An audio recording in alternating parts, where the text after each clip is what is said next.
Sa araw na 'to, umabsent ako kasi magche-check lang naman yata kami ng mga test papers, eh. So, yun na lang ako sa social para naman makatulong ako na, makakuha kami ng mga grades or scores para hindi naman yung lalaking lang nakakakuha ng chocolate. So, ang una kong gagawin ay magko-compute ng grades namin sa Filipino. Karamihan sa mga classmates ko nakakuha ng grade na 65.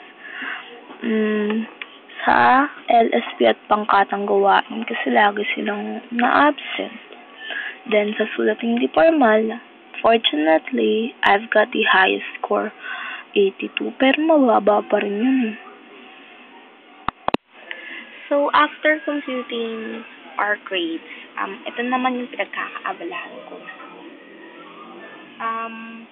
Gusto ko talaga nagbabasa na ito para marami kasi ako nakukuhang knowledge dito, eh. Tapos yung mga ibang acronyms na nasasagot ko ay dito ko nakukuha. Isa pa, yung brain bees.